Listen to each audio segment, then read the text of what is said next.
Waalaikumsalam warahmatullahi wabarakatuh. Penyoal yang bertanya sekitar tentang hadis riwayat Muslim yang bermaksud sesungguhnya telah binasa orang yang sebelum kamu kerana banyaknya bertanya dan khilafnya mereka dengan para nabi mereka. Apakah yang kita dilarang bertanya? Larangan bertanya yang dimaksudkan di dalam hadis iaitulah larangan bertanya ketika zaman Nabi. Larangan bertanya ketika zaman Nabi. Kerana ketika itu syariat sedang diturunkan.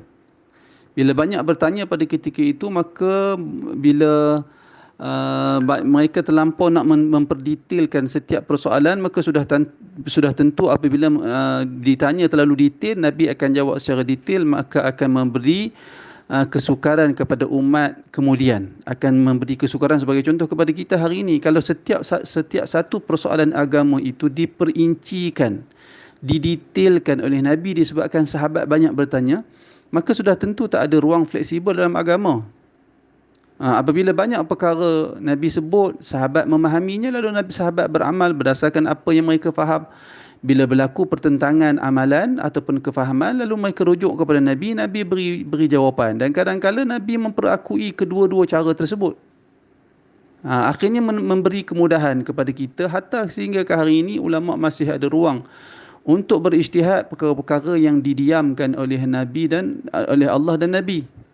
Perkara yang tidak didetailkan, maka alhamdulillah kita ada keluasan pada hari ini sehingga boleh berijtihad. Ulama berbeza pandangan, maka kita mengambil berdasarkan penilaian-penilaian yang kuat, dan semestinya penilaian-penilaian itu akan berbeza-beza. Kadang-kadang pada satu ketika pandangan yang pertama kita nilai ia kuat, pada zaman yang berbeza pandangan kedua pula jadi kuat, pandangan yang pertama tadi jadi lemah pula. Sebab tu perkataan Al-Imam Syafi'i yang berkata, qauli sawab yahtamilul khata' wa qawlu ghairi khata' yahtamilus sawab.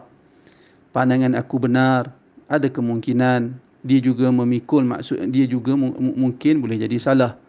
Pandangan selain daripada aku itu salah, tetapi mungkin juga ia mengandungi kebenaran, boleh difahami, ada kebenaran juga pandangan tersebut. Itu perkataan Al-Imam Syafi'i, menunjukkan bagaimana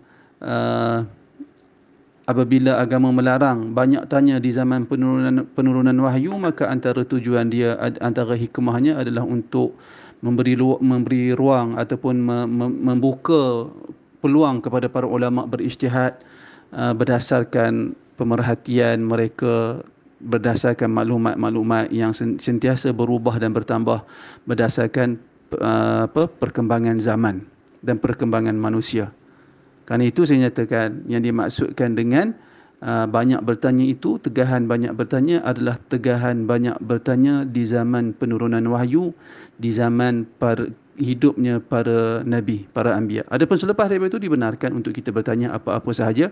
Cuma janganlah tanya soalan-soalan yang langsung tidak munasabah, ataupun kita tanya soalan-soalan yang tak akan berlaku sama sekali. Itu juga para ulama nasihat kita untuk menjauhi soalan-soalan yang tidak mungkin akan berlaku, soalan-soalan yang tidak munasabah dan tidak logik. Wallahu a'lam.